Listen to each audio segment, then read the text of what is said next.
The screaming started at midnight, just as it had every night for the past 7 years. Cordelia Ravenmore pressed her back against the cold stone wall of her cottage, her black widow's weeds rustling like ravens' wings in the darkness. Through the thin walls, she could hear Mrs. Penny Whistle next door muttering protective prayers and making the sign of the cross. Down the lane, babies began crying as their mothers clutched them closer, certain that the widow in black was conjuring spirits again. But Cordelia wasn't conjuring anything. She was remembering. The screaming came from inside her own mind, the echo of her husband's final moments. When the fever took him, the sound of her newborn daughter's last breath 3 days later, the wailing grief that had torn from her throat until her voice gave out entirely. Now she lived in silence during the day and relived those moments of agony each night. When sleep released the demons, she kept caged behind her lips. A sharp crack echoed through the cottage as her fingernails split the wooden windowsill sheet. Ben gripping, blood welled from the broken nail, black as ink in the moonlight streaming through her window. She watched it drip onto the white cotton of her nightgown, the only garment she owned. That wasn't dyed funeral black. Outside, footsteps hurried past her gate. The good people of Millbrook Hollow always crossed to the other side of Willow Street. When they passed her cottage, children dared each other to touch her gate before running away shrieking. The preacher had stopped visiting after she'd stared at him with those pale green eyes, until he'd stammered through his condolences and fled. 7 years of isolation, 7 years of being the town's boogeyman in petticoats. But tomorrow would be different, though Cordelia didn't know it yet.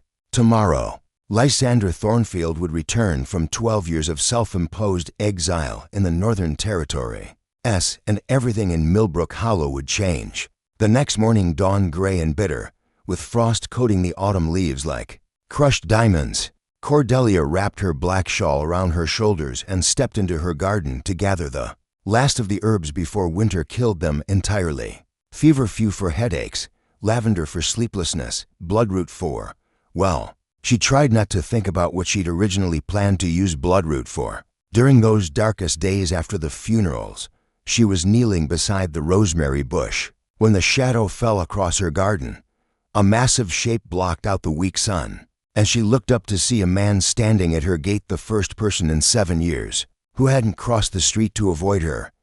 He was tall as a pine tree and broad as a barn door, with hands that had known hard work and eyes the color of storm clouds. His beard was streaked with silver, though he couldn't be much past 40. And his clothes spoke of long travels and longer solitude. But it was the way he looked at her that made Cordelia's breath catch, not with fear or disgust or morbid curiosity, but with something she'd forgotten existed: recognition. "Cordelia Ashworth," he said, his voice rough from disuse, "though I suppose it's Ravenmore now." She stood slowly, her black skirts settling around her like folded wings.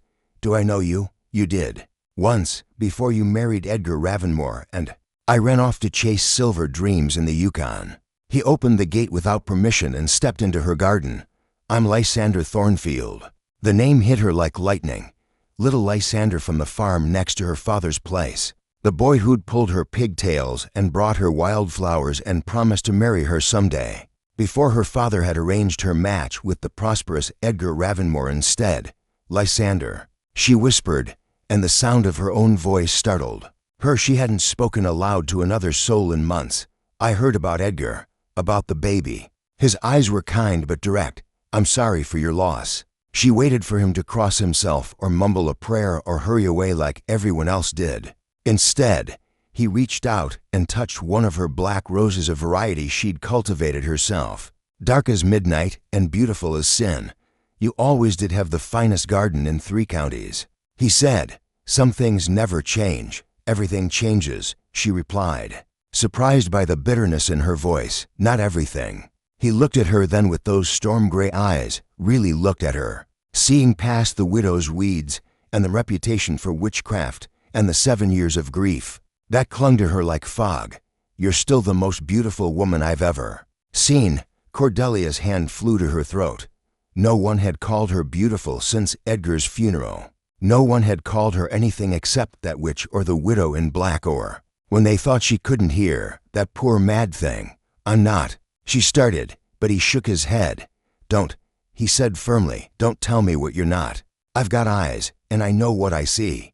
Mrs. Pennywhistle's curtains twitched next door. Across the street, the blacksmith's wife peered from behind her shutters. By noon, the whole town would be buzzing with the news that someone had spoken to the widow in black. By evening, they'd be speculating about who would be the next to die from her curse. You shouldn't be here, Cordelia said, though she made no move to send him away. People will talk. Let them talk. I've been alone in the wilderness for 12 years listening to nothing but wind and wolves. I'm not afraid of gossip. You should be afraid of me, she whispered.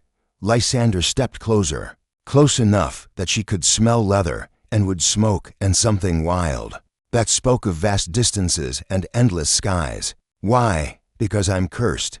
Because everyone I touch dies. Because I'm the widow in black, and you're Cordelia. He said simply, the girl who used to sing while she worked in her father's garden. The girl who cried when she found a bird with a broken wing and nursed it back to health. The girl who promised to wait for me before I was fool enough to leave. Tears she hadn't shed in years began to blur her vision. That girl is dead, is she? Lysander reached into his coat and pulled out something small and withered, a pressed flower, brown with age, but still recognizable as one of the black-eyed Susans that had grown wild behind her father's barn. I kept this for 12 years, carried it through blizzards and gold camps and lonely nights when I thought I'd die from missing home, missing you. The flower trembled in his weathered palm like a butterfly with broken wings. Cordelia stared at it, remembering the day he'd given it to her 2 weeks before Edgar Ravenmore had asked for her hand, and her father had accepted before she could protest. Why did you come back? She asked. Because 12 years of silence taught me that some mistakes can't be undone, but they don't have to be repeated. He closed his fingers around the flower. Because I heard you were alone, and I've been alone long enough for both of us. The wind picked up, rattling the bare branches of her apple tree and sending her black skirts swirling around her ankles. Somewhere in the distance, the church bell began to toll the noon hour, and Cordelia Ravenmore felt something stir in her chest that she'd thought was dead and buried. Hope. The town meeting was called for that very evening in the whitewashed church where Edgar Ravenmore's funeral had been held 7 years ago. Cordelia watched from her bedroom window as the good citizens of Millbrook Hollow hurried through the twilight, their faces grim with purpose and their voices carrying on the wind like the buzz of angry hornets. She knew what they were discussing. The same thing they'd whispered about every time someone's cow went dry or a child took fever, or the harvest came up short. The widow in black and her unholy influence on their God-fearing community. But tonight was different. Tonight they had a new worry to chew on like dogs with a bone. The stranger who dared to speak to her, to enter her garden, to treat her like a woman instead of a monster. A soft knock at her door made her turn from the window. No one had knocked on her door in 7 years. The baker's boy left her weekly supplies on the doorstep and ran. The doctor had stopped coming after she'd refused to let him bleed her for the feminine hysteria he claimed caused her nightmares. Cordelia? Lysander's voice came through the thin wood. May I come in? She smoothed her black skirts with trembling hands and opened the door. He stood there in the lamplight, bigger than life and solid as the mountains she could see through her back window. Real, present, the first warm thing to cross her threshold since Edgar's coffin. You shouldn't be here, she said, stepping back to let him enter anyway. The whole town is meeting about us at the church. About you mean. He removed his hat and set it on her kitchen table, a simple gesture that somehow made the cottage feel less like a tomb. They're afraid of you. They should be. Why? He turned those storm-gray eyes on her again. What terrible crime have you committed? Grieving your husband? Mourning your child? Living quietly and bothering no one? Cordelia wrapped her arms around herself, feeling suddenly cold despite the fire crackling in her hearth. You don't understand. People die around me. Edgar caught the fever after we'd been married only 2 years. Our daughter lived just 3 days. Mrs. Henderson's prize rooster dropped dead the day after she spoke kindly to me at market. The preacher's horse went lame after he visited to offer condolences. Coincidences? Lysander said firmly. Are they? She turned to face him, her pale green eyes blazing. Or am I cursed? a jinx, a witch who brings death wherever she goes. You're a woman who's been alone with her grief for so long that she's forgotten the difference between correlation and causation. He stepped closer, his presence filling the small kitchen like warmth from a banked fire. You're a woman who's let superstitious fools convince her that loving someone is a crime. Edgar died because he loved me. Edgar died because fever kills. People, especially in a town with no proper doctor and no understanding of medicine. Lysander's voice was patient but firm. Your daughter died because babies sometimes die, and it's no one's fault, not yours, not God's. Just the cruel chance of a world that doesn't always make sense. Cordelia sank into the chair by her fire, suddenly exhausted. You don't know what it's like. The nightmares, the voices, the way people cross themselves when they see me. You're right. I don't know what that's like. He knelt beside her chair, his large hands gentle on her black gloved ones. But I know what 12 years of isolation does to a person. I know what it's like to talk to yourself because there's no one else. I know what it's like to go so long without human touch that you forget you're still alive. She looked down at their joined hands, his brown and weathered from years of outdoor work, hers pale as bone in their black lace gloves. When was the last time someone had touched her without making the sign of the cross afterward? Why aren't you afraid of me? She whispered. Because I remember who you were before the world convinced you that you were something to be feared. He squeezed her fingers gently. Because I've spent 12 years in places where the only thing to fear is giving up on yourself. A commotion outside made them both look toward the window. Torches were moving down Willow Street, a dozen men from the church meeting, their faces set with righteous purpose. They're coming here, Cordelia said, her voice steady despite the fear creeping up her spine. Let them come. Lysander stood, his frame filling the small room like a mountain of stone and steel. I've faced down grizzly bears and claimed jumpers and blizzards that lasted 3 weeks. I'm not afraid of a handful of scared townspeople. The torches stopped outside her gate. She could see familiar faces in the flickering light. Tobias Millwright, the shopkeeper, Reverend Gideon Hale, Sheriff Mordecai Briggs with his deputy flanking him. Men she'd known since childhood, now looking at her cottage like it was a plague house. Cordelia Ravenmore, Sheriff Briggs called out. We need to talk to you about the stranger you've been harboring. Harboring? Lysander's eyebrows rose. I've been here all of 3 hours, long enough to be corrupted by her influence, came Reverend Hale's voice, thin and sharp as winter wind. We've seen what happens to men who get too close to that woman. Have you now? Lysander opened the door and stepped into the doorframe, his bulk blocking their view of Cordelia. And what exactly have you seen? The men shifted uneasily. In the torchlight, Lysander looked less like a man and more like some ancient force of nature, implacable, dangerous, not to be trifled with. Edgar Ravenmore died after 2 years of marriage to her, Tobias said, though his voice lacked conviction. Their child didn't survive a week. Fever and bad luck, Lysander replied. Both common enough in these parts. Last I checked, there's been talk of witchcraft, Reverend Hale said, puffing up his thin chest. Unnatural occurrences, curses. The only unnatural thing I've seen is a community that turns its back on a grieving woman instead of offering comfort. Lysander's voice could have carved stone. The only curse is the one you've placed on yourselves through your own cruelty. Sheriff Briggs stepped forward, his hand resting on his gun.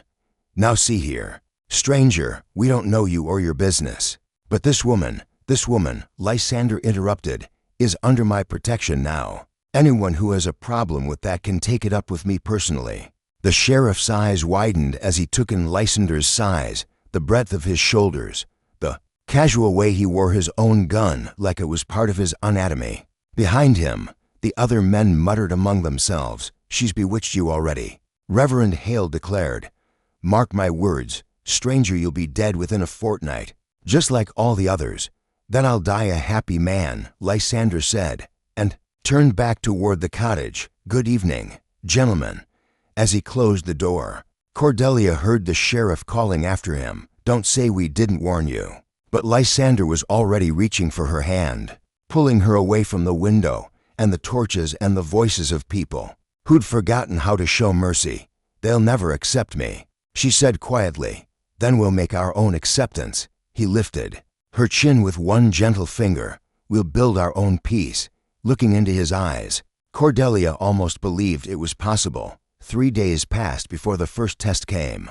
Cordelia was in her garden harvesting the last of her winter herbs when she heard the sound of horse hooves thundering up Willow Street. She looked up to see young Petronia Ashworth, no relation, despite the shared surname, riding bareback on her father's plow horse, her dark hair streaming behind her like a battle flag. The girl was only 14, but she rode like the devil himself was chasing her, and when she pulled up at Cordelia's gate, her eyes were wild with panic. "Please," she gasped, sliding down from the sweating horse. "You have to help me. It's my little brother Zachariah. He's dying, and the doctor won't come because Papa can't pay, and Mama says she says you know about healing herbs and no." The word fell from Cordelia's lips like a stone into still water. "I can't help you. Please." Petronia's voice cracked. "He's only 6 years old. He's burning up with fever, and nothing we do helps. The preacher says it's God's will, but I know. You saved Mrs. Henderson's cat when it ate poison berries, and old man Carruthers told Papa you once cured his wife's lung sickness with some kind of tea. I didn't cure anyone." Cordelia backed toward her cottage, her black skirts rustling. "If I touch your brother, he'll die. Everyone I touch dies. You have to go." But Petronia was already climbing over the gate, desperation making her bold. "He's going to die anyway. If someone doesn't help him, what difference does it make if you try?" The girl's words hit like a physical blow. What difference indeed, if the child was already dying? What harm could she do? But no, she couldn't risk it. Couldn't bear to have another death on her conscience, another small coffin to haunt her. "Dreams, I'm sorry," she whispered, reaching for her door. "I'm so sorry, but I can't." "Can't what?" Lysander's voice came from behind her. He'd been chopping wood behind the cottage, and now he stood there with his shirt sleeves rolled up and sweat gleaming on his forehead. "What's wrong?" Petronia whirled toward him like a drowning person spotting a lifeline. "My brother's dying of fever, and she has medicines that could help, but she won't come because she thinks she's cursed." Lysander looked from the desperate girl to Cordelia's pale face, reading the story written in their expressions. "What kind of fever?" "High and burning. He's been talking to people who aren't there, and his skin feels like it's on fire, but he keeps shivering. It started 3 days ago, and it just keeps getting worse. Sounds like mountain fever," Lysander said grimly. "I've seen it. In the mining camps. Kills more men than cave-ins and claim fights combined." He looked at Cordelia. "Do you have willow bark, elderflower, something for the sweating sickness?" "Yes, but nothing." He strode to her side, his presence warm and solid as a stone. "Wall, a child is dying, and you have the knowledge to help him. That's all that matters." "You don't understand." Cordelia's voice rose to almost a shout. "Everyone I try to heal dies anyway. I make things worse, not better." "Or," Lysander said quietly, "everyone you've tried to heal was already too far gone, and you've been blaming yourself for failures that were never your fault." Petronia looked between them, her young face streaked with tears. "Please, I'll do anything. I'll work in your garden. I'll clean your house. I'll tell everyone in town that you're not a witch. Just please come help Zachariah." The name hit Cordelia like an arrow to the chest. Zachariah. Her own baby daughter had been named Zara, so close, so similar. She could see the girl's desperation, the love for her little brother that burned brighter than fear. How many nights had Cordelia sat by her own dying child's bedside, praying for anyone with the knowledge to help? "If I come," she said slowly, "and he dies anyway, the town will blame me. They'll say I killed him with witchcraft. If you don't come and he dies, anyway, you'll blame yourself forever." Lysander said, "Which burden would you rather carry?" Cordelia closed her eyes, feeling the weight of 7 years of isolation, 7 years of letting fear rule her choices. When she opened them again, her decision was made. "Help me gather the herbs," she said to Lysander. "Willow bark for the fever, elderflower for the sweating, harhound for the lung congestion, and we'll need clean cloth for cool compresses." Petronia sobbed with relief. "Thank you. Oh, thank you." "Don't thank me yet," Cordelia warned, but she was already moving with purpose, selecting herbs and roots with the practiced skill of someone who'd spent years learning the healing arts.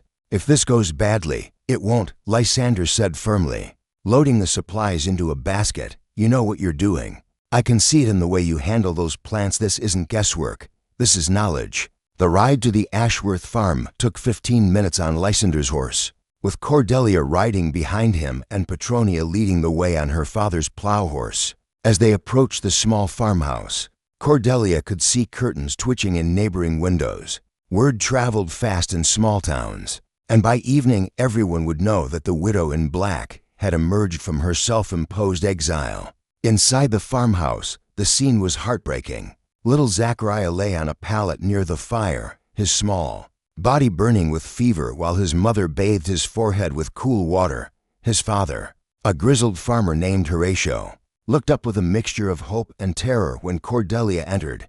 "You came," he said simply. "I came." Cordelia knelt beside the child, studying his flushed face and labored breathing. She'd seen this before, the mountain fever that could kill strong men in days, and children even faster. But she'd also seen people survive it with the right treatment. "I need hot water," she said, her voice taking on the authority of someone who knew her business. "Clean cloths, and everyone needs to stay back except for one person to help me." "I'll help," Petronia said immediately. "No." Cordelia looked at the girl's frightened face. "If he dies, I don't want you to blame yourself for not doing enough.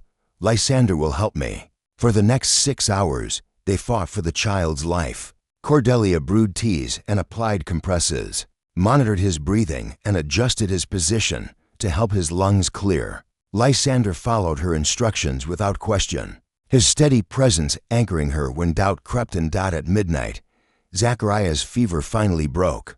His breathing eased, his skin cooled, and when his eyes opened, they were clear instead of glassy with delirium. "Mama," he whispered. His mother sobbed and gathered him into her arms while his father gripped Cordelia's hands in gratitude. "You saved him," Horatio said, his voice thick with emotion.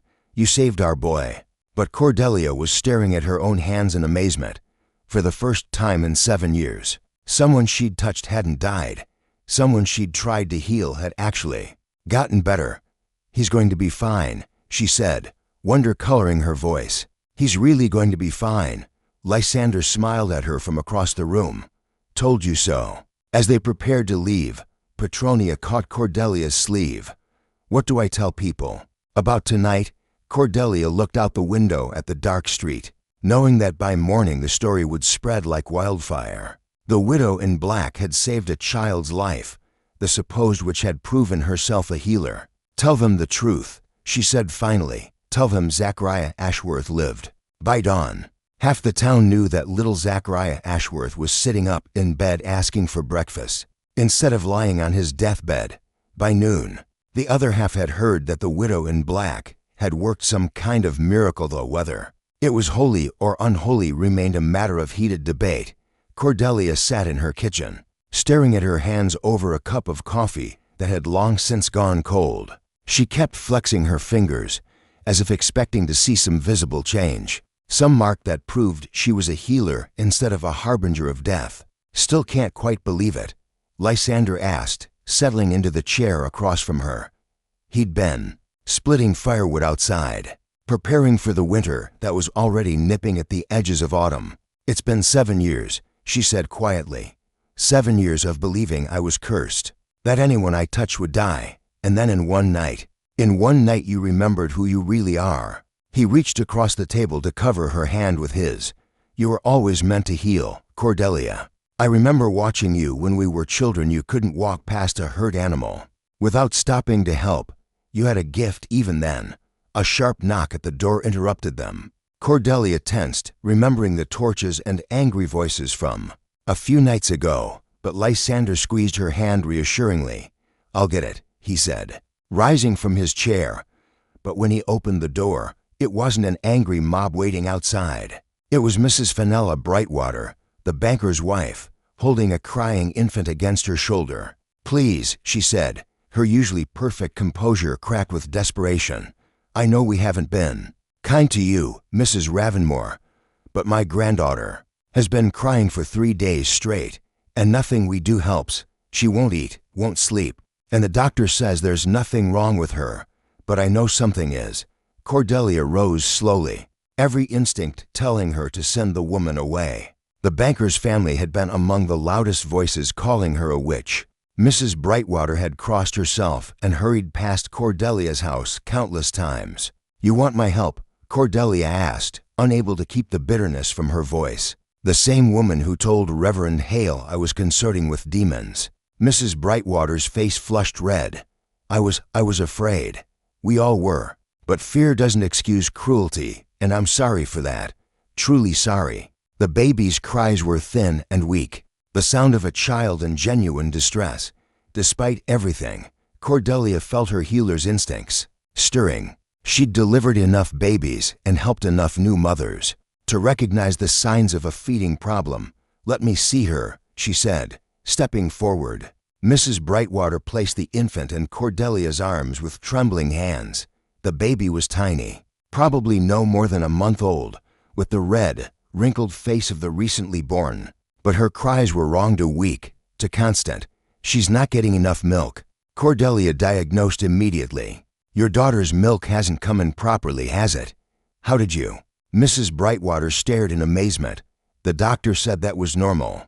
That some women just produce less, some do. But this baby is starving."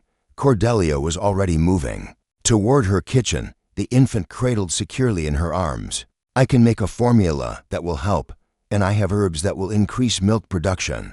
For the next hour, Cordelia worked with the focused intensity of someone born to heal. She mixed goat's milk with honey and a touch of fennel tea, warming it carefully before testing the temperature. The baby took to the makeshift formula immediately, her cries subsiding as her tiny stomach finally received the nourishment it craved. "She's eating," Mrs. Brightwater whispered, tears streaming down her cheeks. "She's actually eating." She was hungry, that's all. Cordelia prepared a packet of herbs for the new mother. "Have your daughter drink this tea 3 times a day. It will help her milk come in properly, and bring the baby back if she has any more feeding troubles." Mrs. Brightwater took the herbs with hands that shook with gratitude. "I don't know how to repay you. You can start by telling people the truth," Cordelia said firmly. "I'm not a witch. I'm not cursed. I'm just a woman who knows something about healing. I will," Mrs. Brightwater promised. "I'll tell everyone." But even as the banker's wife hurried away with her now content granddaughter, Cordelia could see other figures approaching her cottage. Word was spreading faster than wildfire, and people were beginning to remember stories they'd pushed aside in their fear stories of the young Cordelia Ashworth who'd helped birth calves and set broken wings, who'd learned herb lore from her grandmother and healing ways from the old Indian woman who'd lived by the river. "Looks like you're about to be very busy," Lysander observed, watching 3 more women approach with children in tow. "I don't know if I'm ready for this," Cordelia admitted. "What if I fail someone? What if the next patient dies despite everything?" "I do. Then you'll grieve, and you'll learn, and you'll try again." He pulled her into his arms, solid and warm against the growing chill of the day. "That's what healers do, Cordelia. They don't save everyone, no one can do that. But they try. And sometimes that's enough to make all the difference." The women were at her gate now, their faces hopeful instead of fearful for the first time in 7 years. Behind them, Cordelia could see more people coming down the street, farmers with injured animals, mothers with sick children, elderly folks with ailments that the town's doctor couldn't or wouldn't treat. "The widow in black is done hiding," she said, straightening her shoulders. "It's time for Cordelia Ashworth to come back to life." Lysander smiled and kissed her forehead. She never left. She was just sleeping.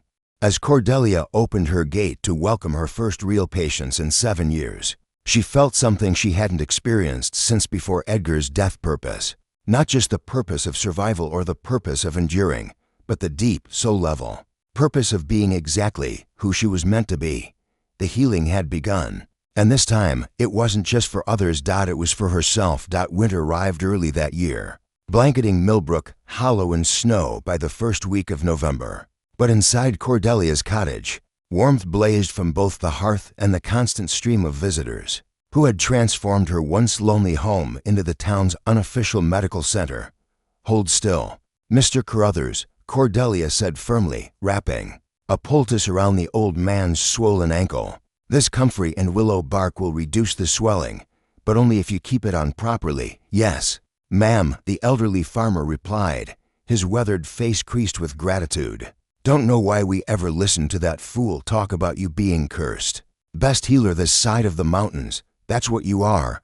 Through the window, Cordelia could see Lysander in her garden, building frames to protect her medicinal plants from the harsh weather. He'd moved into the cottage 3 weeks ago. Though the town gossips had plenty to say about unmarried folk living under the same roof, Cordelia found she cared less and less what they thought with each passing day. Mrs. Ravenmore. A soft voice from the doorway made her look up. Young Petronia Ashworth stood there with her little brother Zachariah, both of them bundled in thick coats against the cold. What brings you out in this weather? Cordelia asked, finishing with Mr. Carruthers's bandage. Zachariah wanted to show you something, Petronia said, grinning. Go on, tell her. The 6-year-old stepped forward shyly, his cheeks red from the cold but his eyes bright with health. I learned to read, Mrs. Cordelia. Petronia's been teaching me, and I can read a whole book now. He held up a small primer, worn at the edges but treasured. Cordelia felt her throat tighten with emotion as she remembered her own daughter, who would have been about Zachariah's age now if she'd lived. That's wonderful, she said, kneeling to his level. Will you read something for me? Zachariah nodded, eagerly and open to a page he'd clearly memorized. The boy helped the hurt bird. He read carefully, sounding out each word. He gave it water and kept it safe. When the bird was better, it sang a beautiful song to thank him. Perfect, Cordelia said, blinking back tears. You're a very good reader, just like the boy in the story. Zachariah beamed. You helped me when I was sick like a hurt bird, and now I'm better, and I can read and everything. After the children left, Cordelia sat quietly by her fire, turning their words over in her mind. She'd helped him like the boy in the story helped. The bird, such a simple way to see it, uncomplicated by guilt or superstition or fear. Penny for your thoughts, Lysander said, coming in from the cold with an armload of split wood. Just thinking about healing, she replied. About how it's not really about preventing death, it's about nurturing life for as long as possible. Took you a while to figure that out, he said with a gentle smile. Setting the wood by the hearth took me a while to have someone remind me who I really was. She reached for his hand, pulling him down into the chair beside her. I've been thinking about something else too. What's that? Cordelia took a deep breath, gathering her courage.